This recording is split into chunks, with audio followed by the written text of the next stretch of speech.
हे जे आपलं शेड आहे 170 बाय 30 याची लांबी आणि रुंदी असून पूर्व पश्चिम त्याची दिशा आहे. ओके. त्यासाठी आपण 3 डोर ठेवलेले आहेत, जेणेकरून तिन्ही ठिकाणी ज्यावेळेस फीड येतं हं. तर फीड आल्यानंतर ते तिन्ही ठिकाणी आपण 3 रॅकर ठेवलेले आहेत. ज्यावेळेस फीडची गाडी येते तिन्ही ठिकाणी आपल्याला ते ठेवता येते. पिल्लांना पाणी पिण्यासाठी हे ड्रिंकर आहेत. तर हे जसे आपण पाणी पितील चिक्स तसं त्याच्यामध्ये पाणी ऑटोमॅटिकली या पाईपद्वारे त्याच्यामध्ये कंट्रोल केलं जातं. ज्यावेळेस हे पिल्लं एकदम छोटे असतात आल्यानंतर आपल्याला त्याचं पूर्णपणे ऑब्झर्वेशन ठेवावं लागतं. ऑब्झर्वेशन त्याचं करता करता आपल्या लक्षात येतं याला 2-3 प्रकारचे रोग होऊ शकतात. जे खत वापरलं जातं आपण पोल्ट्रीचं नाही का, ही विष्ठा वापरली जाते कोंबड्यांची. तर हे जेव्हा आपण शेतीला वापरतो त्यावेळेस आपल्याला रासायनिक खताची कमतरता याच्यातून भरून काढली जाते. नमस्कार मित्रांनो, मी आशिष मांडवकर पुन्हा एकदा स्वागत करतो गोष्ट व्यवसायाची या आपल्या मराठमोळे युट्यूब चॅनलमध्ये. तर मित्रांनो, आज आपण पुरंदर या तालुक्यातील भिवरी या गावात आलेलो आहोत. तर आज आपण बॉयलर पोल्ट्री फार्मचा व्यवसाय कशा पद्धतीने केला जातो याबद्दलची संपूर्ण माहिती घेणार आहोत. व्हिडिओ आवडत असतील तर लाईक करा, तुमच्या ज्या काही प्रतिक्रिया असतील त्या कमेंटद्वारे नक्की कळवा. आणि जर तुम्ही अजूनही आपल्या मराठमोळे युट्यूब चॅनलला म्हणजेच गोष्ट व्यवसायाची या आपल्या मराठमोळे युट्यूब चॅनलला सबस्क्राईब केलं नसेल तर सबस्क्राईब नक्की करा. नमस्कार सर. नमस्ते. गोष्ट व्यवसायाची या माझ्या मराठमोळे युट्यूब चॅनलमध्ये आपलं स्वागत करतो. तर सर, सर्वप्रथम तुमची ओळख करून द्या आणि तुमचं शिक्षण किती झालंय? अच्छा, माझे नाव दादासाहेब सुरेश खटके. हं. शिक्षण माझं SY BSc झालेलं आहे. तर सर, साधारणतः किती वर्षापासून तुम्ही हे बॉयलर पोल्ट्रीचं फार्म करताय आणि साधारणतः ही संकल्पना तुम्हाला कशी सुचली? आपला हा व्यवसाय 2006 पासून स्टार्ट केलेला आहे. आतापर्यंत चालू आहे. मधल्या कालखंडामध्ये 4 ते 5 वर्ष काही अपरिहार्य कारणामुळे बंद होता. आणि संकल्पना सुचली म्हणताल तर शेतीपूरक व्यवसाय हा शेतीला जोडधंदा आहे. आपली शेती आहे ही इथे समोरच. आणि शेती करता करता शेतीला जी काही खताची वगैरे निकड भासते, त्यानंतर शेतीमध्ये जे आपण काम करतो त्याच्यामध्ये हा शेतीला संलग्न व्यवसाय असल्यामुळे या व्यवसायाची मी निवड केलेली आहे. ओके. जेणेकरून शेतीला दुहेरी फायदा होईल. इकडे उत्पन्नाचं साधनही आहे आणि याच्यातूनच आपण शेतीला जोडधंदा म्हणून या व्यवसायाकडे वळलेलो आहे. तर सर, हे जे शेडचे स्ट्रक्चर आहे ते कशा पद्धतीने तुम्ही उभं केलंय?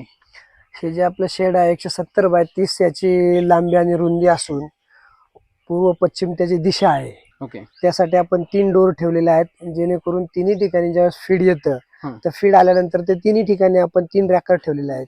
ज्यावेळेस फीडची गाडी येते तिन्ही ठिकाणी आपल्याला ते ठेवता येते. त्याच पद्धतीने जेव्हा हे लिफ्टिंग होतं तेव्हा वर्करला या कोपऱ्यापासून त्या कोपऱ्यापर्यंत लिफ्टिंग करणं मुश्किल जातं किंवा जड जातं.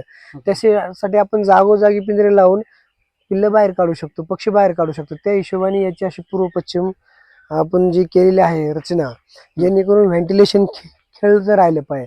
आता ही पिल्लं 12 दिवसाची आहेत आपल्या समोर जी दिसत आहेत ती.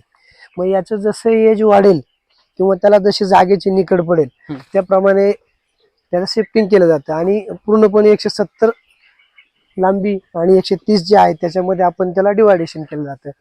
तर सध्या आता मधल्या डोरपर्यंत आपले हे सगळे चिक्स आहेत आता साधारणपणे याच्यामध्ये. आणि इथून पुढे आपण जशी गरज पडेल तसं आता सध्या क्लायमेट थंडीचं असल्यामुळं पडदे बंद ठेवले जातात, ओके. जेणेकरून या ठिकाणचे गार हवा किंवा व्हेंटिलेशन त्यांना डिस्टर्ब करू नये. अशा हिशोबाने शेडची रचना बाहेरच्या दिशेने तुम्हाला दिसते आहे. ओके. आणि याचं आतमधलं स्ट्रक्चर तुम्ही कशा पद्धतीने केलंय? या तुम्हाला आतमधलं स्ट्रक्चर दाखवतो.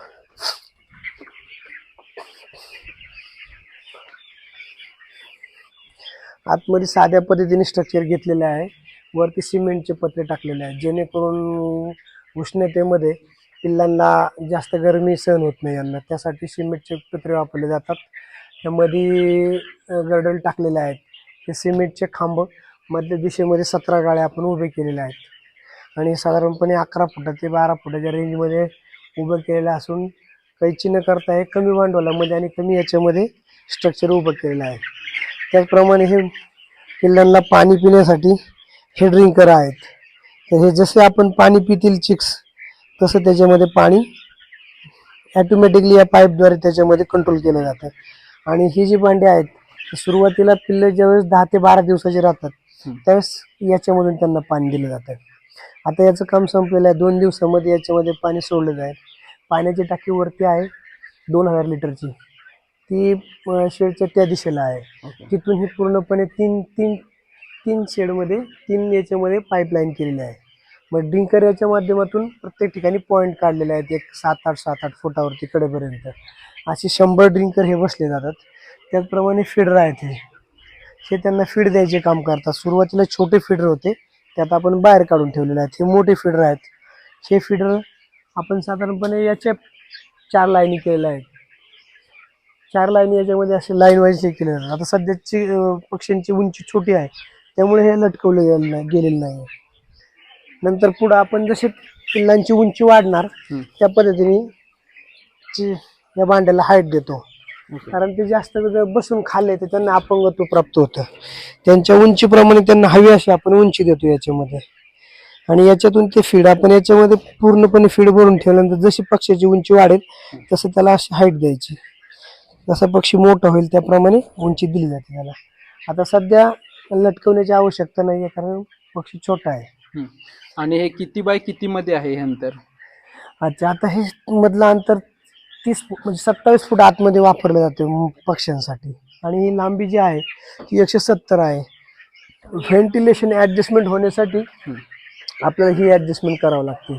पक्ष्यांना व्हेंटिलेशन ऍडजस्टमेंट होण्यासाठी हवेचं व्यवस्थित आतमध्ये संतुलन राखण्यासाठी आपण ही जाळी टाकली जाते. ही चिक जाळी म्हणली जाते याला. ही जाळी ज्यावेळेस टाकली ना, जाळीमुळे काय होतं की जेव्हा पूर्व पश्चिम दिशा असेल, वारं उत्तर दक्षिण वाहण्यासाठी आणि आतमध्ये कुठल्याही प्रकारची गरमी तयार होऊ नये, या पक्ष्यामध्ये निसर्गतः नॅचरली ते गरम असतात पक्षी. चिकन म्हटलं तर ते गरमच राहतं.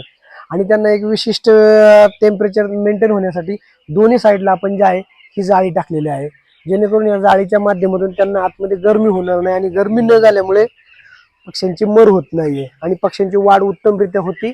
त्यासाठी शेडची दिशा ही नेहमी उत्तर पूर्व पश्चिमच हवी आहे आणि जाळी ही उत्तर दक्षिण पाहिजे, जेणेकरून आतमध्ये एकदम वातावरण चिल्ड वाटेल. ही जी पिल्ले आणली जातात तर त्यांची व्हरायटी कोणती असते? आता याला बॉयलर बोलतात. आणि त्याच्यामध्ये मग हा कॉप जातीचा पक्षी आहे. ही बॉयलर व्हरायटी असून हे फक्त चिकन कटिंगसाठी वापरलं जातं. म्हणजे जे खाण्यासाठी वापरलं जातं ते चिकन, आणि अंड्यावरची कोंबडी वेगळी राहते. ही फक्त चिकन खाण्यासाठी बॉयलर व्हरायटी आहे. त्याला बॉयलर व्हरायटी बोलतात. हा पक्षी लाईटवरती तयार केला जातो, पूर्णपणे हीटमध्ये. हॅचरीमध्ये पक्षी तयार झाल्यानंतर लगेच काही वेळामध्येच त्याला व्हॅक्सिन दिले जातात. व्हॅक्सिन दिल्यानंतर साधारणपणे एक 6 ते 7 तासामध्ये आमच्या शेडमध्ये आणला जातो हा पक्षी. म्हणजे फर्स्ट डे पहिल्या दिवसापासून त्याची निगराणी आपल्याला करावी लागते. आणि पहिल्या दिवशी पक्षी आल्यानंतर तिथून पुढे त्याची वाढ होत होत होत जाते. 36 दिवसाच्या पुढे आपण या पक्षीचं 32 ते 36 दिवसानंतर जशी गरज आहे त्याप्रमाणे हा कंपनी विक्रीला काढते. म्हणजे जर 32 दिवसाचा पक्षी असेल तर तो लेगसाठी जातो, लेग पीस म्हणून वापरला जातो त्याच्यासाठी. आणि नंतर मग पुढे जास्तीत जास्त 40, 42, 45 दिवसापर्यंत पक्षी हा चिकनला कटिंगसाठी घेऊन गेला जातो. ओके. आणि यांचं पाण्याचं आणि खाद्याचं नियोजन तुम्ही कशा पद्धतीने केलंय? अच्छा, पाण्याचं व्यवस्थापन असं, याला पाणी महत्वाचं आहे. आपल्याकडे बोरवेल आहे, बोरवेल म्हणून पाणी टाकी शिफ्ट केलं जातं, वरती टाकी आहे तिथून. आणि टाकीमध्ये आल्यानंतर मग पाणी शुद्धीकरणासाठी मेडिसिन्स वापरले जातात. पाणी शुद्धीकरण केल्यानंतरच पक्ष्यांना पाणी सोडलं जातं. पाणी या लाईनद्वारे येतं त्यांना. या ड्रिंकरमध्ये पाणी येतं, त्यांना जेवढं हवे तेवढं पाणी घेतलं जातं. पुन्हा ड्रिंकरमध्ये तेवढंच पाणी येऊन साचलं जातं. म्हणजे जास्तही होत नाही आणि कमीही पडत नाही जोपर्यंत टाकीमध्ये पाणी आहे. त्यानंतर दुसरं हे फिडर आहेत. ही खाद्याची भांडी बोलतात त्याला, फिडर. तर याच्याद्वारे पक्षी खाद्य घेतो. आम्ही सकाळी याच्यामध्ये फीड टाकून देतो. टाकून दिल्यानंतर पक्ष्याला जेव्हा जशी गरज पडेल, गरजेप्रमाणे पक्षी फिडर शेजारी येतो, खाद्य खाऊन रेस्ट करून बाजूला बसून जातो. जेव्हा त्याला पुन्हा काही खाद्य खावंसं वाटतं पक्षी उठून खाद्य खायला येतो. अशा पद्धतीने ही फिडरची रचना आहे. आणि हे फिडरसाठी रॅकर बनवले आहे, जेणेकरून पक्ष्याचा याचे संबंध येऊ नये किंवा चोच मारून वायाला जाऊ नये, त्याच्यामध्ये खाली हेळसांड होऊ नये किंवा खालच्या तुसामध्ये मिक्स होऊ नये, यासाठी फीड आल्यानंतर या रॅकरवरती ठेवलं जातं. मग इथून ते थोडं थोडं करून प्रत्येक फीडमध्ये सकाळी टाकून दिलं जातं, जेणेकरून त्यांच्या गरजेप्रमाणे वापरले जातात. ते वापरतात पक्षी. ओके. आणि हे खाद्य तुम्ही कोणतं वापरता? आता याच्यामध्ये 3 प्रकारचं खाद्य येतं. सुरुवातीला स्टार्टर येतं, स्टार्टर नंतर PBS येतं. जसे पक्षी मोठा होईल त्याप्रमाणे तो, आता हे आपले वेंकीचं फीड आहे. हे वेंकीज कंपनीचं फीड आहे. मग ते पिल्लांना वापरलं जातं. याच्यामध्ये साधारण एका पक्षाला एका दिवसामध्ये किती खाद्य लागतं? आता हा 12 दिवसाचा पक्षी आहे. ज्यावेळेस पक्षी सुरुवातीला येतो त्यावेळेस तो फर्स्ट डे असतो, पहिल्या दिवसाचा असतो. ओके. मग सुरुवातीला म्हणजे पॉइंट मध्ये तो खाद्य खात असतो. जशी जशी त्याची एज वाढेल तस तसं त्याचं फीड खाण्याचं प्रमाण वाढत जातं. मग ते 10 ग्रॅम, 15 ग्रॅम, 20 ग्रॅम, 30 ग्रॅम, जेव्हा लास्टला पक्षी आपण देतो 100 ग्रॅम पर्यंत पक्षी फीड खात असतो. मग जोपर्यंत कटिंगला जातोय तोपर्यंत साधारणपणे 40 दिवसाच्या पुढे पक्षी गेला तर एक पक्षी 110 ग्रॅम 100 ग्रॅम पर्यंत फीड खातो. तर सर शेड मध्ये हे दिसतंय खालती टाकलेलं तुम्ही, तर हे टाकण्यामागचं कारण काय सर?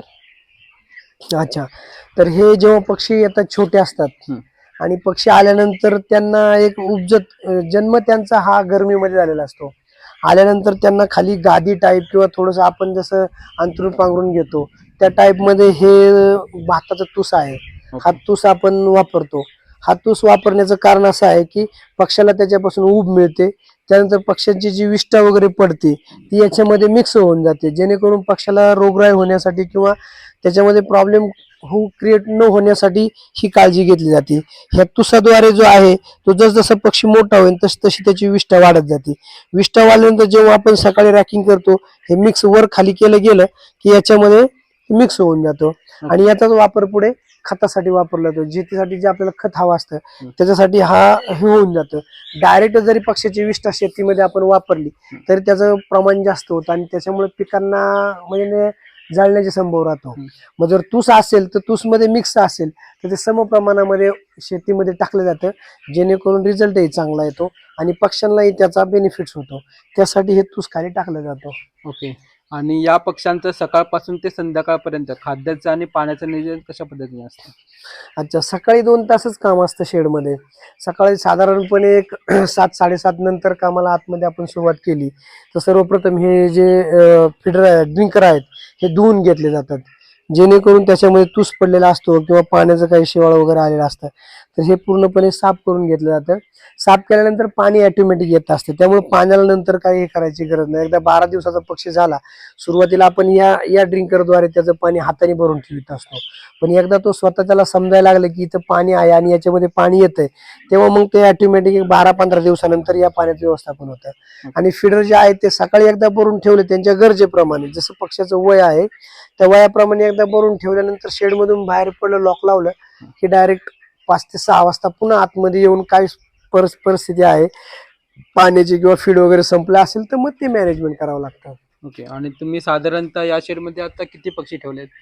अच्छा, या शेडची कॅपॅसिटी 5,000ची आहे, परंतु आता कंपनी त्याच्यामध्ये रूल चेंजेस केलेले. एका पक्षाला नाही म्हटलं तरी 1.5, 1.3, 1.2 जसं क्लायमेट प्रमाणे पक्ष्यांना जागा हवी असते. जसा पक्षी मोठा होईल त्याला 1 स्क्वेअर फूट प्लस काय वरती जागा हवी आहे. आता सध्या शेडमध्ये 4,700 पक्षी आहेत आणि आपल्या शेडची कॅपॅसिटी 5,000 पक्षाची आहे. परंतु पक्षी मोठा झाल्यानंतर गरमीने इतर पक्ष्यांना त्रास होऊ नये त्यासाठी या शेडमध्ये आपण 4,700 पक्षी वाढवतो एका बॅचमध्ये. आणि या 4,700 पक्ष्यांना दिवसभराचं खाद्याचं नियोजन तुम्ही कशा पद्धतीने केलं आणि त्याचं किती लागतं खाद्य? आता सध्या तुम्हाला मग सांगितल्याप्रमाणे जसे त्याचं वय वाढेल त्याप्रमाणे फीड वाढवलं जातं. आता सध्या सुरुवातीला आपण 2 बॅगा 3 बॅगा टाकतो, नंतर 4 बॅगा, 8 बॅगेपर्यंत या ज्या आहेत तो एका वेळेस आपल्याला टाकावं लागतात फीडसाठी पक्ष्यांना. पक्षी जेव्हा एका दिवसानंतर आणला जातो तर त्याचं मॅनेजमेंट तुम्ही कशा पद्धतीने करता? अच्छा, पक्षी ज्यावेळेस छोटा असतो तो एकदम एकदम लहान असतो आणि तो उष्णतेपासून तयार झाला, त्यामुळे त्याला आतमध्ये टेम्परेचर मेंटेन होणं गरजेचं असतं. त्यासाठी आम्ही पहिल्यांदा हे साईडचे जे पडदे आहेत ते पूर्ण पॅक करतो आणि पॅक केल्यानंतर साईडला तुम्हाला वरती बांधलेले पडदे दिसतात ते देखील आतून टाकले जातात, जेणेकरून बाहेरची हवा आतमध्ये बिलकुल येऊ नये. त्यानंतर इलेक्ट्रिसिटीचे समोर पॅनल लावलेले आहेत, त्या पॅनलच्या हिशोबाने अशा मरकुऱ्या प्रत्येक पक्ष्यांच्या वरती हिटसाठी सोडल्या जातात. त्यानंतर आता चालू जो मोसम आहे चालू याच्यामध्ये हिट याच्या मरकुरीवरती सुद्धा मेंटेन होत नाही, मग त्यावेळेस आपण गॅस बुडर आणलेले आहे. हे गॅस बुडर आहे तिथं गॅसची टाकी ठेवून रेग्युलेटर लावल्यानंतर एक गॅस बुडर पेटवले जातात. जर आतमध्ये जास्त थंडी असेल आणि पक्ष्याला जर उष्णतेची गरज असेल तर मग हे गॅस बुडर पेटवले जातात आणि याच्या माध्यमातून आतमधलं जे टेम्परेचर आहे ते मेंटेन केलं जातं, जेणेकरून पक्ष्यांना एक सुस्थितीमध्ये आईच्या कुशीमध्ये असल्याप्रमाणे त्याला फील झालं पाहिजे आणि त्याप्रमाणे मग त्याची पुढे वाढ होत राहते. हे जे पक्षी आहेत त्यांना रोग होण्याची शक्यता असते का, आणि जर रोग होण्याची शक्यता असते तर ती कोणते रोग होतात, आणि त्यांचं नियोजन किंवा त्यांचं व्हॅक्सिनेशन तुम्ही कशा पद्धतीने करता? बरोबर आहे, तुम्ही योग्य प्रश्न विचारला. ज्यावेळेस हे पिल्लं एकदम छोटे असतात, आल्यानंतर आपल्याला त्याचं पूर्णपणे ऑब्झर्वेशन ठेवावं लागतं. ऑब्झर्वेशन त्याचं करता करता आपल्या लक्षात येतं याला 2-3 प्रकारचे रोग होऊ शकतात. व्हायरल इन्फेक्शन किंवा त्याला ॲसायटिस होते. त्यानंतर पोटामध्ये त्यांच्या पाणी तयार होते, गॅसेस तयार होतात. त्यावेळेस आपल्याकडं कंपनीने खूप उत्तम पद्धतीचे मेडिसिन्स आणलेले आहेत. मग आपल्याला तसं जाणवलं, त्याचं पोस्टमॉर्टम केलं जातं पक्ष्याचे, ज्यावेळेस मर होते त्यावेळेस जाणवल्यानंतर याला कुठल्या प्रकारचं सिम्पटम्स दिसतात पक्षाला, मग त्याप्रमाणे त्याला पूर्णपणे फाडलं जातं. आतमधलं त्याचं यकृत वगैरे आहे, हृदय आहे, त्याचं चेक केलं जातं, पोट चेक केलं जातं आणि मग त्याच्यातून आपल्या निदर्शनास येतं की बाबा एक्झॅक्ट याला काय झालेलं आहे. मग त्याप्रमाणे मेडिसिन्स आहेत, मग तसे मेडिसिन्स वापरून त्याच्यावरती पुढे पाण्याद्वारे म्हणा किंवा डायरेक्ट त्यांना वॅक्सिन दिले जातात किंवा त्यांना पकडून इंजेक्शन्सद्वारे त्यांना त्याच्यावरती पुढे उपाययोजना केली जाते, जेणेकरून पक्षी हा पब्लिकला जेव्हा चिकनला जाईल तेव्हा हेल्दी आणि योग्य पद्धतीने जाईल, अशा पद्धतीने त्याचं मॅनेजमेंट केलं जातं. ओके. आणि याच्यामध्ये 15 दिवसानंतर किंवा महिन्यानंतर अशा काही कन्फर्म लसी असतात का? हो, याच्या प्रत्येक लसी ठरलेल्या आहेत डे टू डे. सुरुवातीचे जे आहे ते 11व्या दिवसामध्ये, 21व्या दिवसामध्ये, त्यानंतर पुढे 36व्या दिवसामध्ये त्यांना वॅक्सिन डोळ्यावाटे दिले जाते किंवा काही वॅक्सिन पाण्याद्वारे दिले जातात. या पक्ष्यांवर ऋतूचा काही परिणाम होतो का, म्हणजे पावसाळा, हिवाळा, उन्हाळा याच्यामध्ये त्यांची काळजी वेगळ्या पद्धतीने घ्यावी लागते का? निश्चितच प्रत्येक तिन्ही ऋतूमध्ये वेगवेगळी परिस्थिती आहे. पावसाळ्यामध्ये जेव्हा बाजूला मॉइश्चरायझर राहतो आतमध्ये, त्यावेळेस हातूस जास्त ओला राहतो, ओके. त्यावेळेस खूप काळजी घ्यावी लागते. हिवाळ्यामध्ये वेगळी परिस्थिती राहते. हिवाळ्यामध्ये थंडी जास्त असते, नॅचरली वातावरण थंड असल्यामुळे त्यावेळेस आतमधलं टेम्परेचर मेंटेन करण्यासाठी काळजी घ्यावी लागते. त्याचप्रमाणे उन्हाळ्याचा विचार केला तर उन्हाळ्यामध्ये जास्त हीट असते, त्यांना हीट सहन होत नाही, मग त्यावेळेस पाण्याचे फुगर वगैरे सोडावे लागतात किंवा वरून छतावरती आच्छादन वगैरे करावं लागतं, जेणेकरून टेम्परेचर मेंटेन राहील. अशा हिशोबाने तिन्ही ऋतूमध्ये वेगवेगळ्या पद्धतीने काळजी घ्यावी लागते. तर सर, याच्यामध्ये तुम्ही शेतीला जोडधंदा म्हणून याच्याकडे पोल्ट्री फार्मकडे कशा पद्धतीने पाहता? हो, दुहेरी धंदा किंवा व्यवसाय शेतीला पूरक व्यवसाय अशा दृष्टीने पाहतो. जेव्हा हे आपण चिक्स वाढल्यानंतर चिक्स विक्रीला जातात, विक्रीला गेल्यानंतर त्याचे पेमेंट आपल्याला निश्चित मिळतच असतं. आणि त्याचबरोबर दुसरा बेनिफिट्स असा आहे की हे आपण त्याच्या खाली तूस वापरतो, ह्या तूसमध्ये पक्ष्यांची विष्ठा पडते, त्याला कोंबडखत असे म्हणतो आपण. जशी पिल्लांची एज वाढणार त्याप्रमाणे याच्यामध्ये स्ट्रॉंगनेसपणा येतो आणि हेच खत उचलून आपण ट्रॅक्टरद्वारे बाहेर वर्करद्वारे काढलं जातं आणि ते मग शेतीला वापरलं जातं. म्हणजे शेतीला खताची आपली गरज पूर्णपणे भासली आणि पूर्णपणे नॅचरल आहे हे, ह्याच्यामध्ये कुठल्याही प्रकारचे साईड इफेक्ट्स नसतात ते. त्यामुळे हे खत आपण खात्रीने वापरू शकतो आणि पिल्लं चिकनला ज्यावेळेस जातात मग त्याच्यातून जे येणारा बेनिफिट्स आहे तोही आपल्याला म्हणजे रोजंदारी किंवा आपला घरप्रपंचासाठी व्यवसाय या उद्देशाने दुहेरी व्यवसाय अशा पद्धतीने त्याचा दुहेरी आपल्याला फायदा होतो. या जे खत वापरलं जातं आपण पोल्ट्रीचं, नाही का, ही विष्ठा वापरली जाते कोंबड्यांची, तर हे जेव्हा आपण शेतीला वापरतो त्यावेळेस आपल्याला रासायनिक खताची कमतरता याच्यातून भरून काढली जाते आणि रासायनिक खतामुळे थोडंसं शेतीला हार्डनेसपणा येणं किंवा पिकामध्ये येणारा रेशो आहे त्याचं प्रमाण pH हा वाढला जातो, तर याच्यामुळे मेंटेन होतो. त्यामुळे रासायनिक खतापेक्षा कधीही केलं हे नॅचरल आहे, कसंही केलं तरी आपल्याला बेनिफिट याचा जास्त मिळतो. त्यामुळं शेतकऱ्यांचा जास्तीत जास्त ओढ शेणखत आणि कोंबडखत याच्याकडे निश्चितच राहत असतो. त्या उद्देशाने आपल्याला हे खूप फायदेशीर पडतं. आणि याच्यामुळे जमिनीची सुपीकता पण टिकून राहते. हो, जमिनीच्या सुपीकतेला याचा निश्चितच फायदा होतो. तुम्हाला मग सांगितल्याप्रमाणे रासायनिक शेती आता करून जास्तीत जास्त फर्टिलायझरचा वापर केल्यामुळं शेती कडक होत चाललेली आहे. त्याच्यामध्ये असणारे जे आपले काही शेतीला आवश्यक असणारे जीवाणू आहेत ते मृत पावत चाललेले आहेत आणि त्याची संख्या घटत चाललेली आहे. त्याचा परिणाम उत्पन्नावरती होतो आणि शेतीवरती होतो. पर्यायाने जास्तीत जास्त आपण पेस्टिसाइड वापरल्यामुळं किंवा जास्तीत जास्त फर्टिलायझर वापरल्यामुळे निश्चितच आता सगळ्या जगालाच माहीत झालेलं काय प्रॉब्लेम होतोय ते. काही अपरिहार्य कारणामुळे माणसांना वापरायला लागतो, तो भाग वेगळा आहे. परंतु जर आपण हे वापरलं तर त्याच्यामध्ये निश्चितच अजून आपल्याला फायदा होतोय. ओके. आणि जेव्हा हे 1 दिवसापासून पक्षी आणले जातात तर ते विक्रीपर्यंत त्यांचा कालावधी कसा असतो? मगाशी तुम्हाला सांगितल्याप्रमाणे पहिल्या दिवसापासून साधारणपणे 32 ते 30व्या दिवशी पक्षी विक्रीला आपण स्टार्ट करू शकतो आणि पुढे 40, 42, 45 दिवसापर्यंत, 50 दिवसापर्यंत आपण जशी मार्केटची सिच्युएशन आहे त्याप्रमाणे आपण विक्रीला काढू शकतो. आता आपण बघितलं की श्रावण महिन्यामध्ये लोक चिकन कमी खातात, तर त्याच्या संदर्भात तुम्ही नियोजन कशा पद्धतीने केलं? हो, निश्चितच. श्रावण महिन्यामध्ये तेव्हा बॅच थांबवली जाते. हॅचरीमध्ये तिथून म्हणजे असं आता मार्केटची गरज किती आहे, हं. मार्केटमध्ये निकड किती आहे, त्या पद्धतीने हॅचरीमधूनच चिक्स निघतात आहे. हं. तरी श्रावण महिन्यामध्ये 100% तर बंद नसतं, परंतु काही पर्सेंटेजमध्ये लोक म्हणजे बऱ्यापैकी पाळतात आणि त्याच्यामुळे श्रावण महिन्यामध्ये थोडासा सेल डाऊन होतो. मग त्यावेळेस फ्लो जास्त होऊ नये त्यामुळं हॅचरीमध्ये थोडंसं स्टॉप केलं जातं चिक्स ओके. आणि त्याचा परिणाम असा होतो की मग तेवढा 1 महिना होल्ड होतो.